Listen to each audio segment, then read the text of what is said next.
वाराणसी में हैं तो तैत्तिरीय उपनिषद के शांति पाठ से शुरू करें। शन्नो मित्रः शं वरुणः शन्नो भवत्वर्यमा शन्न इन्द्रो बृहस्पतिः शन्नो विष्णुरुरुक्रमा नमो ब्रह्मणे नमस्ते वायु त्वामेव प्रत्यक्षं ब्रह्मासि त्वामेव प्रत्यक्षं ब्रह्मा वदिष्यामि हृदं वदिष्यामि सत्यं वदिष्यामि तन्मामवतु तद्भक्तारमवतु अवतु मामवतु भक्तारम्। ओम शांति शांति शांति। हरि ओम। पहले आप सबको मेरा नमस्कार, सलाम, गुड मॉर्निंग और क्या कहूँ, हमारे सिख भाई हैं यहाँ तो सत श्री अकाल। Respected Chancellor of the BHU, Honorable Dr. Karan Singh, MP, Member of Parliament, Professor Priyankar Upadhyay, UNESCO Chair of the BHU, Professor Girish Chandra Tripathi जो BHU के वाइस चांसलर हैं, और हमारे डॉक्टर ब्रजेश कुमार जो इस यात्रा के कन्वीनर हैं, professor Pandey from BHU who is a professor of material sciences, Professor Douglas Allen who is come here to participate in the Peace Summit, Ambassador Ashok Sajanhar who is sitting in front, Dr. Chandrakant Panda from AIIMS, Delhi, Shri Subhash Sinha who has been so useful in looking after our needs in the Padayatra in UP,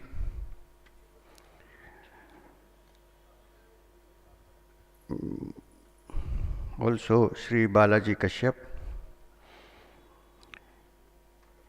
and others who are here, whose names I may not know, but who are distinguished members of the faculty or guests.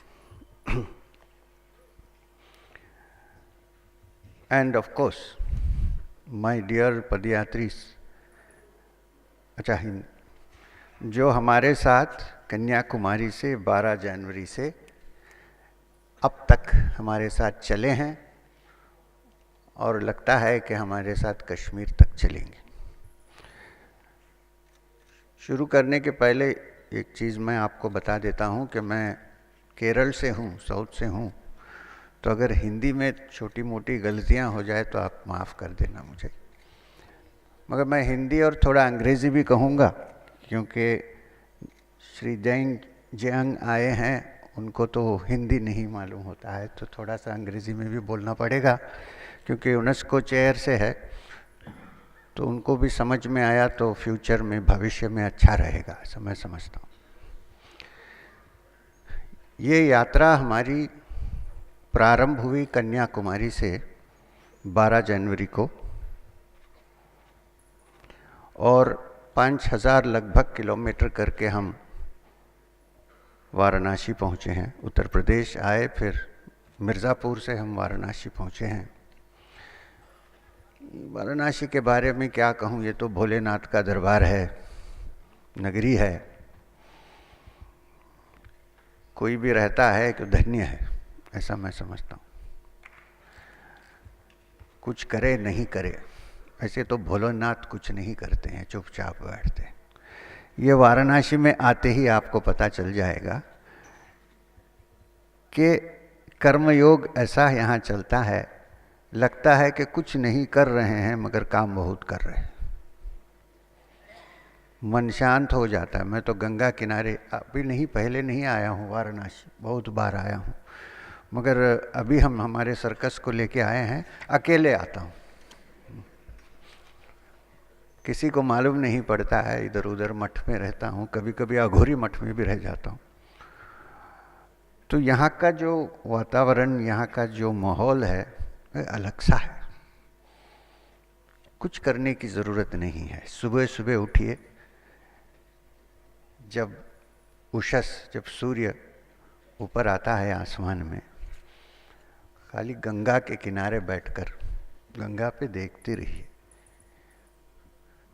अच्छी तरह से पता चलेगा कि जिंदगी कैसा बहती है, जैसा गंगा बहती है।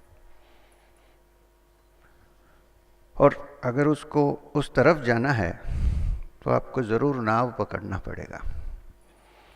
और हम समझते हैं धर्म ऐसी नाव है जिससे हम इस तरफ से उस तरफ जा सकते हैं। उसको बुद्ध धर्म, बौद्ध धर्म में कहते हैं तथागता, जो उस तरफ गया। तो ये बहुत भारत की जो धर्म है और फिलॉसफी है, ये बहुत प्राचीन है, कोई नई चीज़ मैं नहीं कह रहा हूँ। इसके लिए मैं पहले आपको एक छोटी सी कहानी सुनाना चाहता हूँ, क्योंकि लंबे समय बैठते ही थोड़ा कभी कभी सुषुप्ति स्टेज की शुरुआत होती है, तो इसलिए मैं एक कथा सुनाना चाहता हूँ जो हमारे इस यात्रा से रिलेवेंट है। ये बहुत पुराना है। कई लोग समझते हैं कि ये टर्की से जलालुद्दीन रूमी के यहाँ सोर्स से आया है। नहीं है, मैंने इस पर रिसर्च किया। तो जैन धर्म जो बहुत प्राचीन है, बहुत पुराना है भारत में, इसका सोर्स वहाँ है।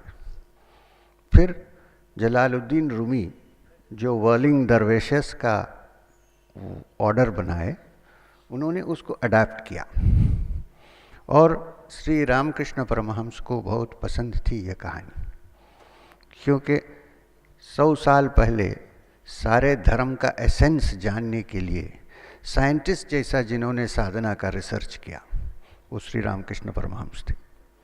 हम तो स्वामी विवेकानंद को जानते हैं, मगर श्री रामकृष्ण परमहंस विवेकानंद के बैकग्राउंड है, उनकी शक्ति है। वो नहीं तो कुछ नहीं। एक बार somebody asked Swami Vivekananda in England, can you tell us something about your master? वो साइलेंट हो गए, he became silent for a while. And then he closed his eyes. Then he said, one speck of dust from those blessed feet could have created 1,000 Vivekanandas. ऐसा उन्होंने कहा। तो इसलिए मैं कह रहा हूँ, आप लोग तो श्री राम कृष्ण को जानते हैं, मैं बोलने की कोई ज़रूरत नहीं है। और मैं ये भी कहना चाहता हूँ, जो भी मैं बोल रहा हूँ, ये जैसा जीसस क्राइस्ट ने बाइबल में कहा, गॉस्पेल में, न्यू टेस्टामेंट में, ये old wine in new bottles है। ये बॉटल बदला है, वाइन पुराना है।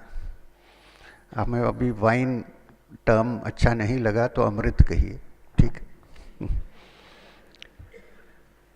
तो ये कथा, ये जो स्टोरी है, अभी तो हमें सोर्स जलालुद्दीन रूमी का बहुत मजनवी में उन्होंने इसको लिखा है। The story is about 3 blind men who went to find out what an elephant is. Blind men who could not see. Unfortunately, many of us can see but are still blind. Unfortunately. I don't know about you. Sometimes I think I am. It's better to find out oneself, what's wrong with one before talking about others. जैसे the great sant who lived in Banaras, Kabir Das ji ने कहा, बुरा जो देखने मैं चला, बुरा न मिलिया कोई, दिल खोजा अपना मुझसा बुरा न कोई। ऐसा कभी कभी लगता है आँख है मगर कुछ नहीं दिखता है। So anyway, this story is about 3 blind men who went to find out what an elephant is. One of them touched the trunk of the elephant and came out with this understanding that an elephant is like a huge pillar which has mosaic pieces stuck at the bottom and very thick and hard.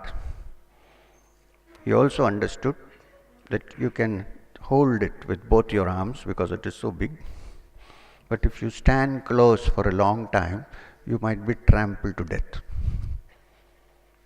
That is his understanding of the elephant. When he touched the legs of the leg of the elephant, the limb of the elephant. The other blind man, touched the trunk of the elephant. He held the trunk and he said, an elephant is like a big rubber hose which moves constantly, sometimes makes push sounds, and can lift you up and throw you down in no time. The third blind man explored the tail of the elephant. And he said an elephant is like a broom. In those days there were no bathroom brushes, it would have been a perfect example. But it's like a broom with hard bristles that moves constantly. And if you're close enough, you might get hit on the cheek with it. This is the three blind men's definition of an elephant. But what happened ultimately, it's all right, the definitions are fine. आखिर में क्या हुआ कि तीनों में बहुत बड़ा दंगा फसाद झगड़ा हो गया, हिंसा शुरू हो गई. One was sitting on top of the other and trying to strangle the other fellow's neck, saying that your definition is wrong and my definition is correct of the elephant. So while the battle was on, somebody came who was not blind, who could see. Like I was also wandering blind. Maheshwarnath Babaji, my guru, came, put his hand on my head and at least slightly opened the eyes. In the same way came a man who could see. And he said, what is the big battle about? They said, elephant is this, elephant is that. He said, first you stop fighting, we'll discuss this matter. Then he said, look, I can see. You're right. You're right. You're also right. But elephant is much more than all that we can define. It's much bigger and much larger. The perspective is much wider than we can think of with our limited brains. So, while you're right, the other guy is not wrong. The third one is also right. But the elephant is much more than that. These are our definitions of the elephant. Now, it is in reference to this that, like Dr. Karan Singh said, the Vedas said, Ekam Sat Vipra Bahudha Vedanti, which means our brains are so limited that when we do normal arithmetic like 1 plus 1 is equal to 2, you cannot grasp this universal, not you, me, anybody, a universal being which is beyond the reach of our Pancha Indriyas, as they call it in Vedanta. Yeah, but there are every human being is equipped with certain feelings and certain emotions and certain thought processes which can go close to that. And among them, the major one is love. You can call it bhakti or you can call it love. When you say bhakti, it's something when one does not want anything except peace in the heart and darshan of the Lord. When the mother loves the child, she has no thought of herself. She is only thinking of the child. She is not expecting the child to give her a check. So love is one of the few emotions which take us out of this limited understanding of the infinite. Because love also means sharing. When I share something with you, I am already expanding my horizon. अब मेरे पास है कुछ, अगर है तो मैं आपको देना चाहता हूँ, तो अपने आप मैं बदल के आप बन गया. ये मैं सबसे बड़ा प्रॉब्लम है। तो इसलिए जब फसाद होता है, दंग कुछ होता है, जैसा कम्युनल प्रॉब्लम होता है, उसको खाली कम्युनल प्रॉब्लम का नाम बोलते हैं, और वो आग भड़क जाती है तो पानी से भी नहीं बुझती है। ये कम्युनल नहीं है, मैं ऐसा कहता हूँ। ये कम्युनल के नाम से वेस्टेड इंटरेस्ट और पर्सनल गेन के लिए किया जाता है, कम्युनल नहीं है। मैं कहता हूँ कि ये कोई रिलीजन्स के फंडामेंटल्स जानेगा तो ऐसा कुछ नहीं करेगा। तो इसलिए फंडामेंटलिस्ट हम मेरे हिसाब से रॉन्ग टर्म है, ऐसा नहीं कहें, क्योंकि जो फंडामेंटल जान लिया वो कभी ऐसा नहीं करेगा। हर रिलीजन में ऐसा ही है। हाँ, हो सकता है कि कई जगह में कोई कारण के लिए जंग हुआ होगा, हो सकता है, मगर जंग प्रिंसिपल नहीं है धर्म का। वो एक नेसेसिटी हो सकती है कभी, मगर वो प्रिंसिपल नहीं है। अब इसके लिए मैं थोड़ा सा भगवत गीता पर जाना चाहता हूँ। आपको पता है कि भगवत गीता में 18 अध्याय है। जैसा हम गोल्फ खेलते हैं, 18 होल्स है, 18 अध्याय है, 18 अध्याय। 19th होल तो उसमें नहीं है, वाटरिंग होल होता है। अब इस 18 अध्याय में एक एक अध्याय को एक एक रास्ता कहा जाता है भगवान तक पहुंचने का, या सत्य तक पहुंच। मालूम है मुझे कि कभी लेफ्टिस्ट थिंकिंग में भगवान की बात नहीं करते हैं, ठीक है, ऐसा तो संख्या में भी भगवान नहीं है, पुरुष है और प्रकृति है, ऐसा नहीं है। तो इसलिए मैं कहूँगा सत्य। आजकल गॉड बोलना फैशनेबल नहीं है। एक ही गॉड है आजकल जो गूगल है, जी, कैपिटल जी। सब लोग ओमनिशियंट हैं। क्यों? आप कुछ पूछे तो 2 मिनट में गूगल में देख के बोल देते। अच्छा है, इंटरनेट तो अच्छा है, मैं नहीं कह रहा हूँ, मगर हम बहुत डिपेंडेंट हो जाते हैं उसके ऊपर। कभी कभी अपना बर्थडे गूगल में देखना पड़ता है, ये हाल है। तो भगवत गीता में हर अध्याय में, जब अध्याय आखिर होता है, इति श्रीमद् भगवद गीतासु, वो तो पता है क्या है, उपनिषत्सु ब्रह्म विद्यायाम योग शास्त्रे श्री कृष्ण अर्जुन संवाद। तो ये कृष्ण और अर्जुन का संवाद है। इस संवाद में मैं अभी आपको 12वें चैप्टर पे अटेंशन लेके आना चाहता हूँ। I want to take you to the 12th chapter of the Gita, which is bhakti yoga. Whenever somebody asks me to come and spend 5 days talking about the Gita, which I hope if the Vice Chancellor and the faculty of BHU invite me, I would like to do some Bhagavad Gita in the university for some time. Only if I am invited, sir.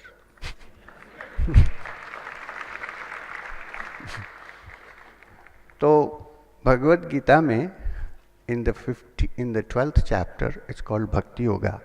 I always do Bhakti Yoga before any other chapter, for the simple reason that it's that chapter which takes you outside ordinary thinking. देखिए, up to the 9th chapter, 9th chapter तक, 9वां अध्याय तक, the dialogue is between Krishna and Arjuna, चलता रहता है. And it's common, I mean, Krishna is a great friend of Arjuna. He is the charioteer of Arjuna, very important. Always respect the driver. And Arjuna is also related to him, they are good friends. So the dialogue is between, as if between equals. Then what happens in the 10th chapter? Suddenly, Krishna changes his tune and starts saying, among the mountains, I am Meru. Among the Achalas, immovables, I am the Himalaya. Among the Vedas, I am Samaveda, and so on. So Arjun gets a little worried because till now it was as if we were friends talking to each other. Suddenly he says, I am Meru and I am the Himalayas. So there is something different in this person. So the first recognition of difference begins to come. उसके बाद 11th chapter, Vishwarupa Darshan.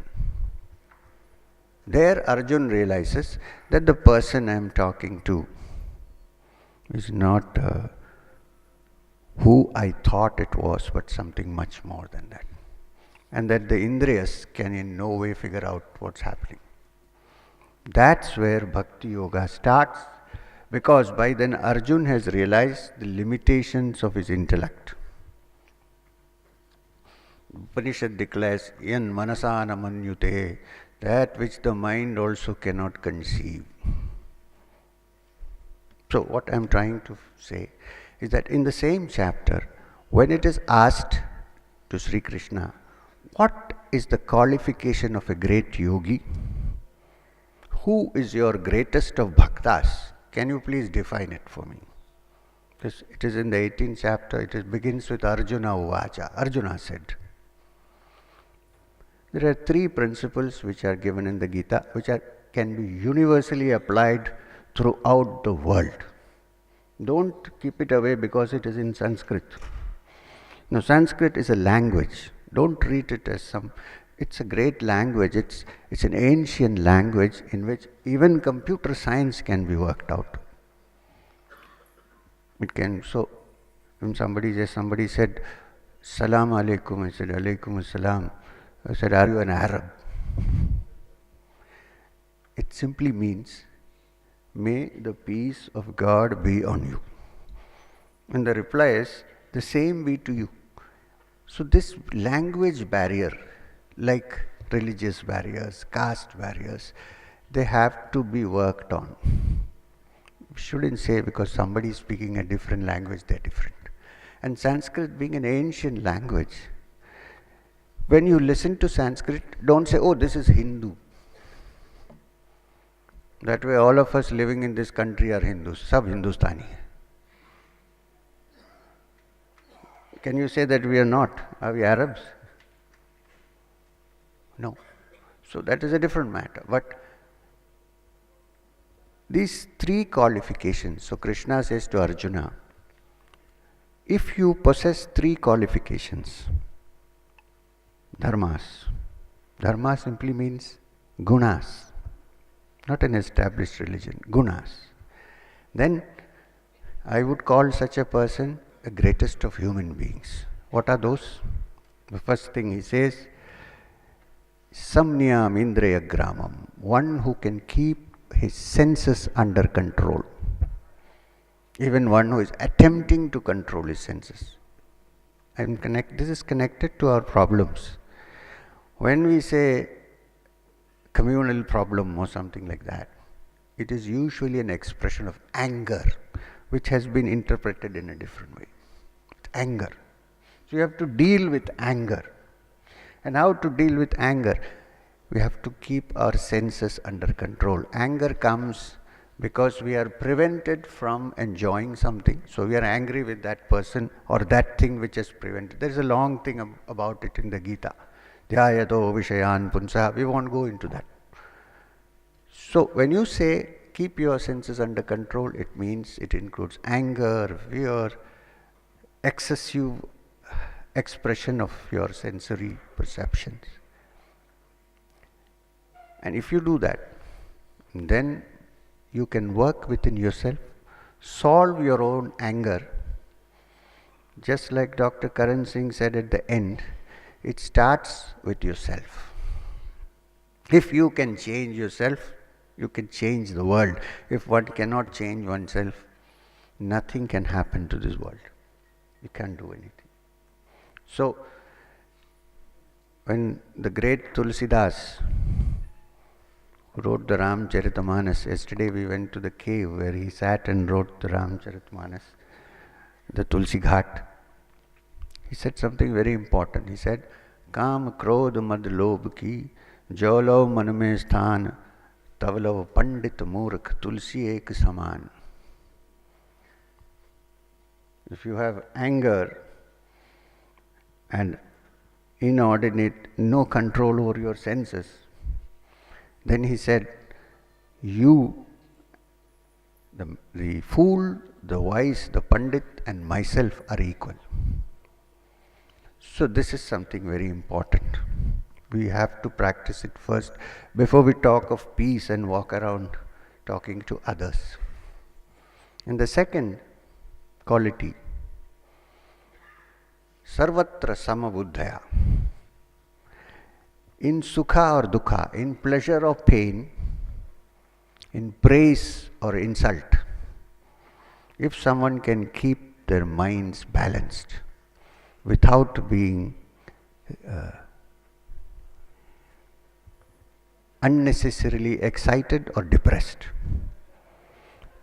such a mind can work wonders in this world. Normally what happens?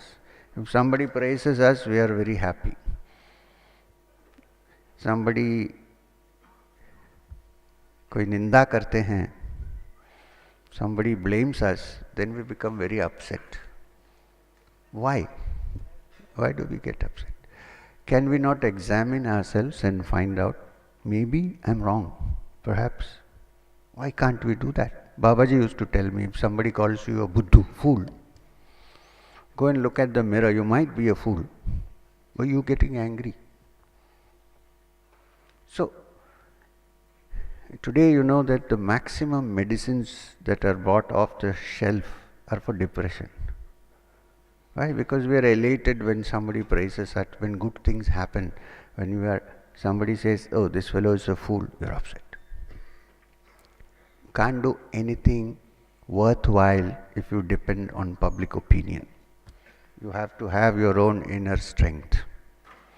When I went to Lalegaon Siddhi, हमने अन्ना जी को बताया कि कोई लोग मुझे पागल कहते हैं, ये पागल कहाँ जा रहा है, वहाँ से कुछ होगा क्या? Said some people called me a madman, and Anna ji said, if पागल से ही ऐसे काम होते हैं, said only madmen can do such work.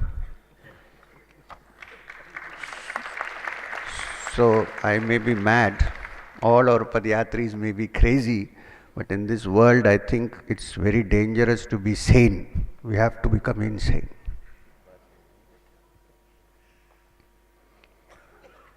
The third quality which is described, after this I'll wind up because we don't have 11:30 already. The third quality described by Krishna to Arjuna is Sarva Bhuta Hite Ratha. One who has the welfare of all living beings in his heart. All living beings. Now please, when we say all living beings, humans are also included. Don't forget human beings when you think of other living beings. So, when one has Sarva Bhuta Hite Ratha, one who has the welfare of all living beings in their hearts, then Krishna says, him I consider to be the greatest of yogis and the greatest of my devotees. So peace and oneness of human beings, which for me is not theory, but it is my experience.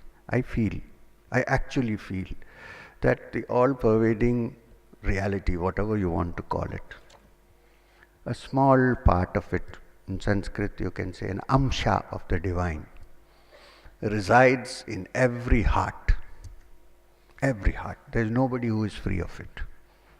And therefore, all of us, you and me, are moving temples of God. And the only way to worship this God which is in my heart cannot be through arati, which we do in the mandir, but through seva. So seva is the key to bring about change in us and in others. And it comes from kindness and compassion and love for others. So the moment you love others, your mind has expanded. It's no more only confined to us. So this is what we are trying to do in this Walk of Hope. Today we are addressing a great university started by Pandit Madan Mohan Malviya. I can read right in front of me. It says, this university will seek not merely to turn out men as engineers, scientists, doctors, merchants, theologians, but also as men of high character, probity and honor, whose conduct through life will show that they bear the hallmark of a great university.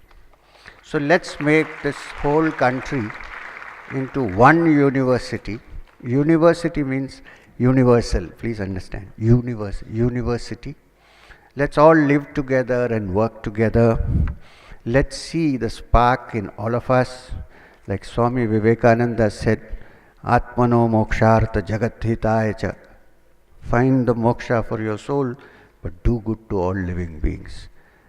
Thank you again once more to the Banaras Hindu University for welcoming us. And it is a great honor that in your centenary celebrations, you have brought Walk of Hope also to participate. It's a great honor. I feel very humbled. Thank you very much, sir. Namaskar. Dhanyavad.